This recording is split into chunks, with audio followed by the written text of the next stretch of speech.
The rain drummed against the basement windows with steady persistence. David Walker stood at the foot of the wooden stairs, surveying the cluttered storage room that had been calling his name for months. 18 years of marriage had a way of accumulating debris, boxes of Christmas decorations, outgrown clothes, and memories packed away in cardboard containers.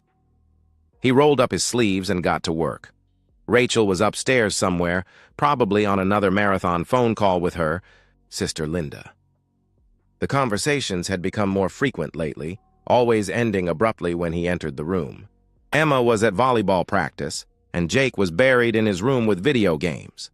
Saturday afternoons like this used to feel peaceful. Now they felt hollow. David had been telling himself for months that the distance between him and Rachel was normal. 18 years of marriage, 2 teenagers, his long hours at Walker Shipping Solutions. Of course, the romance had settled into routine. Of course, she seemed distracted, preoccupied.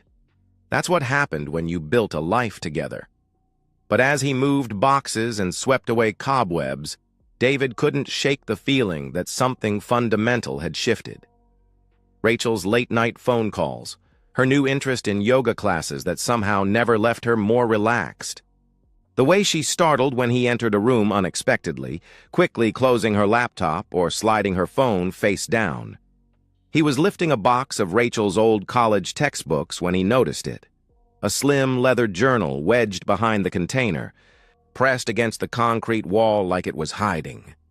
David almost left it there. Privacy was important in a marriage. He trusted Rachel completely, but something about the way it was hidden, deliberately concealed rather than simply forgotten, made him pause. He pulled the journal free, noting how the leather was worn smooth, obviously handled frequently. This wasn't some college relic. The binding was supple, the pages crisp. David opened to the first entry, dated 3 years ago. Rachel's familiar. Handwriting filled the pages with observations about their daily life. Emma's drama with friends, Jake's struggles in algebra, complaints about the grocery budget, normal mom concerns. David smiled, feeling guilty for his suspicion. But as he flipped deeper, the tone shifted. Entries about meeting someone interesting at Starbucks, references to afternoon adventures during hours when David thought Rachel was running errands. His heart began to pound. March 15th. Coffee with Em again today. David's working late all week, perfect timing. Em has this way of making me feel like I'm 25 again. We talked for 3 hours, talked for 2 hours. David's hands began to shake. He forced himself to keep reading, even as his stomach clenched. The entries became more explicit, more detailed. Rachel documented lies she'd told him, alibis she'd crafted. She wrote about hotel rooms, stolen afternoons, the thrill of deception. April 3rd. Close call when David came home early, but I'd already showered and changed. He's so trusting. Never questions anything. Sometimes I wonder if he'd notice if I disappeared for a week. The casual cruelty hit him like a physical blow. David sat heavily on an overturned box, the journal trembling in his grip. He read about Kevin, then Tony, then references to a young guy from the gym, at least 3 different men, maybe more. Each entry revealed a stranger wearing his wife's face. The Rachel in these pages was calculating, unfaithful, and contemptuous of David's trust. She wrote about their marriage like it was a convenient cover story about David himself, like he was a useful but oblivious prop. David pulled out his phone and began taking pictures of key pages. Evidence. He photographed dates and details, forcing himself to remain methodical even as his world crumbled. The last entry he read stopped his heart completely. June 22nd. Relieved the timing worked out after that scare with T. David never questions anything about the kids' schedules, their friends, nothing. Sometimes I think about how different things might have been if that pregnancy test had been positive. But timing is everything, right? David stared at those words until they blurred. The timing of what? Pregnancy test? His mind raced through, implications he didn't want to consider. He closed the journal carefully, his hands surprisingly steady now. The basement felt different, not like the foundation of his family home, but like a tomb. Everything he'd believed about his life, his marriage, his family, was potentially built on lies. But suspicion wasn't proof. If David was going to act on what he'd discovered, he needed more than Rachel's own words. He needed facts that would hold up not just in his own mind, but in court.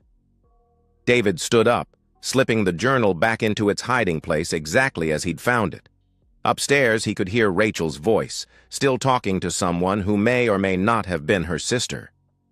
The sound made his skin crawl. He climbed the basement stairs like a man walking toward his execution, knowing that nothing would ever be the same again.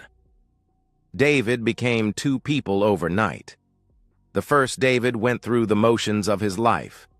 Kissing Rachel goodbye in the mornings, helping Jake with homework, cheering at Emma's volleyball games. This David smiled at the right moments, laughed at Rachel's stories, and maintained the comfortable rhythm of 18 years of marriage. The second David was a detective. He returned to the basement journal repeatedly over the next week, each reading, revealing new details he'd missed. Rachel had been methodical in her documentation, noting not just what she'd done, but how she'd covered her tracks. David cross-referenced her entries with his work calendar, family photos, and his own memories. The patterns were devastating. Rachel's affair with Kevin had coincided with David's 3-day business trip to Portland. Her meetings with Tony always happened on Wednesday afternoons when she claimed to be at book club, a book club that David now realized she'd invented entirely. The young guy from the gym encounters aligned perfectly with her Tuesday and Thursday workout schedule. But the most crushing discovery came when David began mapping Rachel's documented infidelities against a different calendar entirely. He pulled out Emma and Jake's baby books and began calculating conception dates. Emma had been born on September 12, 2008. Counting backwards put her conception around mid-December 2007. David flipped through the journal entries, his heart hammering, as he found entries from that period. Multiple encounters with Kevin in December 2007, during a week when David had been traveling for work. Jake's birth date painted an even clearer picture. Born April 3, 2010, his conception would have been around early July 2009. The journal entries from that period documented a particularly intense affair with Tony. David remembered that time distinctly because he'd been working 60-hour weeks to secure an account. The math was brutal and precise. Both of his children had been conceived during periods when Rachel was actively cheating on him. David sat in his office after everyone had gone to bed, staring at printouts of conception calculators and journal photocopies. The children he'd loved unconditionally, sacrificed for, been proud of. They might not be his biological offspring. Every little league game, every scraped knee he'd bandaged, every proud moment when they'd inherited his supposed talents, all of it might have been an elaborate delusion, but David was nothing if not thorough. Suspicion wasn't certainty, and he needed facts before he could act. He researched DNA testing companies with the same methodical approach he used for shipping: contracts, reading reviews, and comparing accuracy rates. He selected 2 different companies to ensure reliability, ordering test kits under a fake name and having them delivered to his office. Collecting samples required precision and acting skills David didn't know he possessed. Emma's hairbrush yielded several strands with intact roots. Jake's drinking glass provided saliva samples. Hair from their pillowcases offered backup material. David packaged everything according to lab instructions, sent samples to separate facilities, and waited. The hardest part wasn't the waiting, it was maintaining normal family interactions while his heart was breaking in real time. Dinner conversations became minefields. When Emma laughed at one of his jokes, David had to excuse himself to compose himself. When Jake asked for help with a science project about genetics, David nearly broke down entirely. "Dad, why do some kids look exactly like their parents and others don't?" Jake asked innocently, spreading textbooks across the kitchen table. "Well," David managed, his voice steady despite the chaos in his chest. "Genetics are complicated, Sometimes, traits skip generations or combine in unexpected ways. "But you know what really matters about family?" he asked his son. "What?" Jake replied, looking up from his textbook. "Love. Commitment. Being there for each other no matter what," David continued, reaching over to ruffle Jake's hair. "Biology is just science. Family is about choice." Jake nodded seriously, returning to his homework while David excused himself to get air outside. Meanwhile, Rachel continued her routine with no apparent awareness of David's discovery. She still took her mysterious phone calls, still disappeared, for hours at a time with vague explanations. David began documenting these absences, noting when she left, when she returned, and what stories she told. He also started paying attention to her phone habits with new eyes. She'd always been protective of her device, but now David noticed how she angled it away from him, how she took it into the bathroom, how she slept with it under her pillow instead of on the nightstand. One evening, while Rachel was in the shower, David noticed she'd left her phone on the kitchen counter. His finger hovered over the home button for a full minute before his conscience won out. He wasn't ready to become someone who violated privacy without absolute certainty. The journal was evidence he'd stumbled upon. Actively hacking her phone would make him the aggressor. But David did start paying attention to the name that appeared most frequently on her screen. Linda called and texted constantly. Except David had spoken with Rachel's actual sister Linda the previous week during a family call, and Linda had mentioned how she and Rachel barely talked anymore due to their busy schedules. The DNA test results were scheduled to arrive in 3 weeks. 3 weeks to maintain his performance as the oblivious husband. 3 weeks to prepare for whatever truth was coming. 3 weeks to figure out how to protect his relationship with Emma and Jake, regardless of what the science revealed. Because that was the terrible irony David was discovering. Biology might determine paternity, but it couldn't erase 16 and 14 years of fatherhood. These children were his in every way that mattered, and he'd be damned if Rachel's betrayal would cost him the most important relationships in his life. He just had to make sure that when the truth came out, Rachel would be the villain of the story, not him. The DNA results arrived on a Tuesday morning in 2 separate manila envelopes, delivered to David's office while Rachel was supposedly at her yoga class. David had prepared for this moment for 3 weeks, but his hands still trembled as he opened the first envelope. Emma, 0% probability of paternal relationship. The second envelope confirmed what David already knew in his heart. Jake, 0% probability of paternal relationship. David allowed himself exactly 1 hour to grieve. He locked his office door, put his head in his hands, and let 18 years of lies wash over him. The children he'd taught to ride bikes, whose scraped knees he'd bandaged, whose report cards he'd celebrated, none of them carried his DNA. Every proud moment when someone commented on how Jake had his determination or how Emma had inherited. His work ethic had been based on fundamental deception. But after that hour, David Walker, regional manager and strategic problem solver, took control. He called his attorney first. Mitchell Brennan had handled the incorporation of David's shipping business and came highly recommended for family law. Over coffee at a neutral location, Mitchell explained David's options. Since your name is on both birth certificates and you've been the primary provider for their entire lives, you're the legal father regardless of biology, Mitchell said, spreading documents across the cafe table. But custody battles can get complicated when infidelity is involved. We need to prove not just that Rachel cheated, but that she's unfit as a parent. What constitutes unfitness? David asked.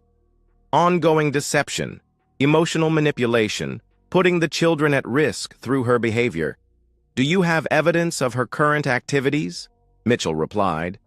David slid copies of the journal, entries across the table. Mitchell read them with the detached interest of a professional, occasionally making notes on a yellow legal pad.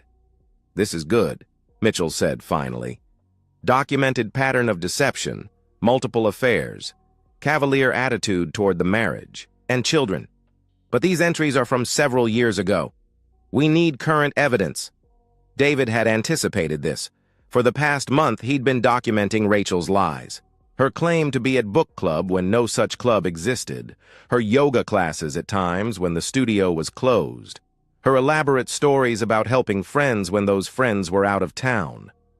"I need to catch her in something current and undeniable," David said. "Carefully," Mitchell warned. "Nothing illegal, nothing that could be construed as harassment. Just document inconsistencies and let her own lies build the case." The second part of David's strategy involved protecting his assets. His accountant, Janet, helped him understand their financial picture without triggering Rachel's suspicion. Their joint accounts, the house, his business equity, everything was currently vulnerable to division. "Start moving money gradually," Janet advised. "Not hiding it, just consolidating it in accounts where you have better oversight. Document all your contributions to the children's education, healthcare activities. Build a paper trail showing you've been the primary financial provider." The most crucial element of David's plan involved the children themselves. He needed to strengthen their bond without revealing the truth prematurely, and he needed to help them understand that whatever came next wasn't his fault. David began, scheduling individual time with Emma and Jake. Coffee dates with Emma before school, where she talked about college plans and future dreams. Saturday morning hikes with Jake, where they discussed everything from sports to philosophy. During these conversations, David carefully guided discussions toward values, honesty, loyalty, the importance of trust in families. "Dad, what would you do if someone you loved lied to you about something really important?" Emma asked one morning, stirring her latte at their favorite cafe. David studied his daughter's face, wondering if she already sensed something was wrong. "I'd want to know the truth, even if it hurt," he answered. "Lies always cause more damage than honesty, even painful honesty." "What if the truth meant everything would change?" she asked. "Then everything was already built on a lie, and it was going to change eventually anyway," he replied. "Better to face reality and build something authentic than live in a beautiful fantasy." Emma nodded thoughtfully, and David wondered how much she'd already figured out about her mother. His conversations with Jake took a different tone, but covered similar ground. During a hike through Forest Park, Jake brought up a situation with friends where someone had been caught lying. "The thing is, Dad, once you know someone's been lying to you, you start questioning everything they've ever said. It's like the trust just disappears," Jake said. "That's why honesty is so important," David agreed. "Trust takes years to build and seconds to destroy." "Do you and Mom ever lie to each other?" Jake asked. David stopped walking, choosing his words carefully. "I've never lied to your mother about anything important, and I hope she's never lied to me," he said. "But Jake, if you ever found out that someone, anyone, had been lying to you about fundamental things, would you want to know?" "Absolutely," Jake replied firmly. "I'd rather have an ugly truth than a pretty lie any day." David squeezed his son's shoulder, storing that conviction away for when he'd need it. Throughout this preparation, Rachel remained oblivious to David's discoveries. She maintained her routine of deception with the confidence of someone who'd never been caught. Her phone calls continued, her mysterious absences persisted, and her performances as the devoted wife and mother never wavered. But David was building toward a confrontation that would expose everything at once. He'd learned from studying Rachel's own methods, the power of documentation, the importance of timing, the devastating effect of incontrovertible evidence. The final piece of his strategy involved choosing the perfect moment to spring his trap. It needed to be when the children were present, but not the primary focus. They needed to witness their mother's lies firsthand, see her panic and desperation when confronted with undeniable truth. Only then would they understand that David's revelation wasn't what destroyed their family. Rachel's lies were. David set the date for the following Friday evening. Rachel had already mentioned plans to meet Linda for dinner, despite the real Linda being out of town visiting their mother. It would be the perfect setup. A lie David could immediately disprove, creating the opening he needed to reveal everything else. As he finalized his plans, David felt something he hadn't experienced in months: control. For too long, he'd been a passive participant in his own life, unknowingly playing a role in Rachel's elaborate deception. But now he held all the cards, all the evidence, all the power. Rachel Walker was about to discover that her victim was actually a strategist, and her house of lies was about to collapse around her. Friday evening arrived with the weight of inevitability. David had orchestrated every detail. Emma and Jake were home from school, positioned in the living room with homework spread across the coffee table, close enough to overhear but not obviously eavesdropping. David had prepared the kitchen table like a war room, copies of journal entries in manila folders, DNA test results in sealed envelopes, and a small digital recorder he'd purchased that morning. Rachel arrived home an hour later, then promised, her cheeks flushed and her hair slightly disheveled despite the cool evening. She breezed through the front door with the practiced confidence of someone whose lies had never been challenged. "Sorry I'm late," she called out, hanging her purse on the hook by the door. "Linda's going through a rough time with her divorce, and you know how she gets. We lost track of time at dinner."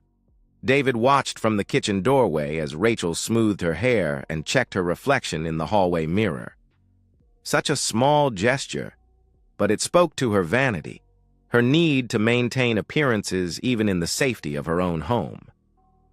"Rachel," David said, his voice carrying none of the warmth she was used to. "I need you to join me at the table." Something in his tone made her pause. She turned toward him, her expression shifting from casual dismissal to cautious attention. "Is everything okay?" she asked. "Come sit down," he answered. Rachel approached the kitchen slowly, her eyes taking in the folders and documents arranged on the table. David had positioned himself strategically, his back to the living room so the children could see Rachel's face, but not his own. "What's all this?" Rachel asked, settling into her chair with forced casualness. David reached across the table and placed the leather journal directly in front of her.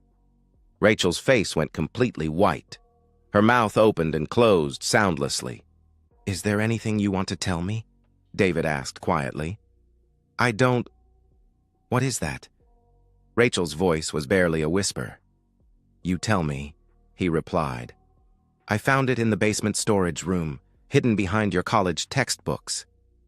Rachel stared at the journal like it was venomous. Her hands trembled as she reached toward it, then pulled back. "David, I can explain," she began. "I'm listening," he said. From the living room came the sound of homework being abandoned as Emma and Jake became aware something serious was happening. It's complicated," Rachel began, her voice gaining strength as she slipped into survival mode. "That journal, it's not real. I mean, it's real, but the things in it are fiction. I was working through some fantasies, some thoughts about what life might be like if things were different." David nodded as if considering this explanation. Then he opened the first manila folder and began reading directly from photocopied pages. March 15th. "Coffee with M again today. David's working late all week. Perfect timing." David's voice remained steady and conversational. "That was during my Portland trip, wasn't it? You told me you spent that evening reorganizing Emma's closet." Rachel's breathing became rapid and shallow. "Those are just stories, David. Creative writing exercises," she insisted. April 3rd. Close call when David came home early, but I'd already showered and changed. "He's so trusting, never questions anything," David continued, flipping to another page. "That was the day you claimed to have food poisoning, remember?" "You're taking this out of context," she protested. David opened the second folder and produced the DNA test results. The papers hit the table with the finality of a judge's gavel. Rachel's composure shattered completely. She lunged for the documents, but David held them out of reach. "Test errors," she gasped. "Those tests are wrong all the time." "Two different labs, Rachel. Two separate tests. Emma and Jake share none of my DNA," he stated firmly. The words hung in the kitchen air like a death sentence. From the living room came the sound of chairs scraping against hardwood floors. Emma appeared in the kitchen doorway first, her face stricken with confusion and growing horror. "What DNA tests?" Emma demanded. "Dad, what are you talking about?" Jake crowded behind his sister, his frame tense with alertness. Rachel tried to recover, switching tactics to damage control. "Kids, your father is upset about some old journal entries that don't mean anything. He's blowing everything out of proportion," she explained desperately. "Is it true?" Emma's voice cut through her mother's explanation like a blade. "Have you been cheating on Dad?" "Emma, sweetheart, it's complicated. Adults sometimes," Rachel began. "Just answer the question," Jake shouted, his voice cracking with emotion. "Have you been lying to us?" Rachel looked around the kitchen like a trapped animal. David remained silent, letting her dig her own grave. "Those journal entries are old," Rachel finally said. "Whatever happened in the past doesn't change how much I love this family." "What? About the DNA tests?" Emma pressed. "Are you saying Dad isn't our biological father?" Rachel's silence was answer enough. Emma's face crumpled and Jake let out profanity that would have earned punishment under normal circumstances. "You destroyed our family," Emma said, her voice thick with tears and disgust. "You lied to everyone about everything." Jake was beyond words, his face red with rage as he stared at his mother. When Rachel tried to approach him, he physically recoiled from her touch. "Don't," he said, his voice deadly quiet. "Don't touch me," David finally spoke, his words measured and calm in contrast to the chaos Rachel had created. "I want you to pack your things and move to the guest room tonight. We'll discuss the divorce arrangements once you've found somewhere permanent to live," he said. "David, please," Rachel begged, tears streaming down her face. "We can work through this. The kids need their mother."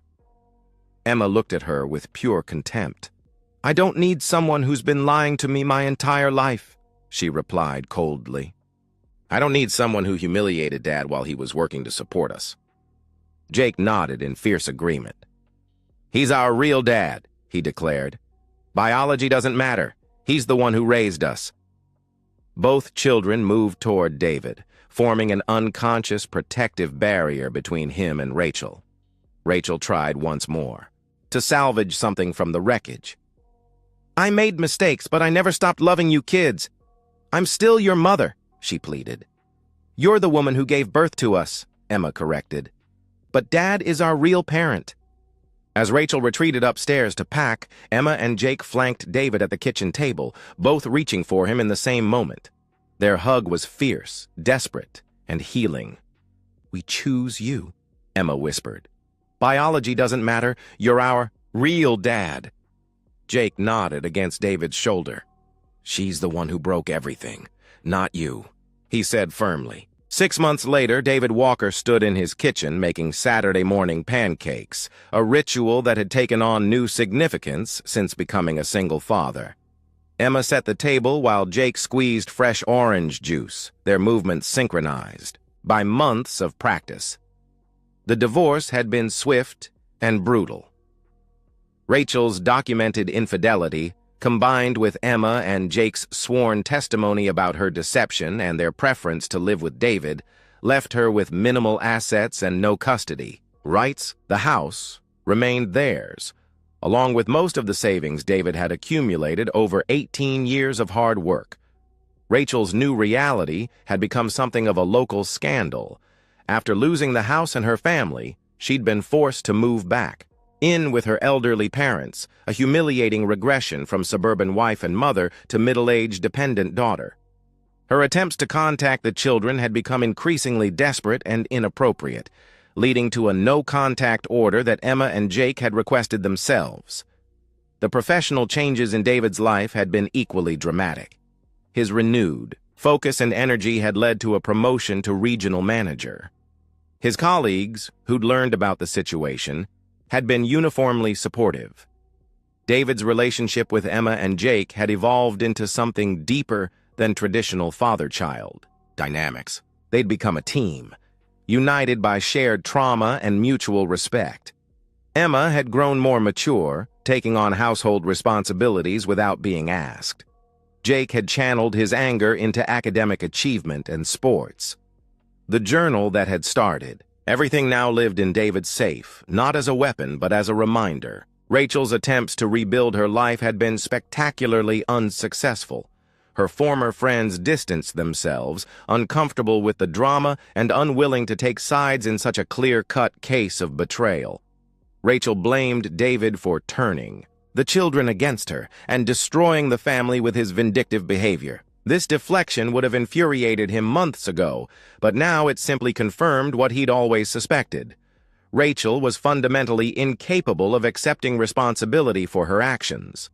On quiet mornings like this Saturday, David sometimes reflected on the strange gift Rachel's betrayal had given him. Without her lies forcing the truth into the open, he might have spent years unconsciously supporting her deception. Most importantly, he might never have discovered that his love for his children transcended biology in ways that made their bond stronger, not weaker. Emma pulled him from his thoughts by stealing a piece of bacon from the serving plate. "Dad, Sarah's mom wants to know if you'd like to come to their dinner party next weekend," she said casually. David raised an eyebrow. Sarah's mom was recently divorced herself and had been finding excuses to chat with David at school events. "Are you trying to set me up?" he asked with mock suspicion. "Maybe," Emma admitted with a grin. "You deserve to be happy." Jake nodded sagely. "Plus, she makes really good cookies," he added. David laughed, feeling lighter than he had in years. His children wanted him to find happiness. They felt secure enough in their relationship with him to encourage new connections. Rachel's betrayal, which had once threatened to destroy everything he valued, had actually strengthened the bonds that truly mattered. The truth had set them all free, from lies, from false obligations, from the exhausting pretense of a marriage built on deception. Rachel Walker had lost everything that mattered because she'd never understood its value in the first place. David Walker had gained something precious, the absolute certainty that real family bonds transcend biology, that love earned through presence and commitment is unbreakable, and that sometimes the most powerful revenge is simply allowing someone to face the full consequences of their own choices. He flipped another pancake and smiled at his children, his real children, the ones who'd chosen him as much as he'd chosen them. And so, we've reached the end of today's story. Was it what you expected, or did it take a twist you didn't see coming? I'm curious to hear your thoughts. Share them in the comments below, and let's get a conversation going. If this story kept you hooked, make sure to hit that like button. And if you're new here or just haven't subscribed yet, now's the perfect time to join our community. I bring you fresh, captivating stories every day, so click that subscribe button and turn on notifications so you never miss out. Thanks for watching, and I'll see you in the next one.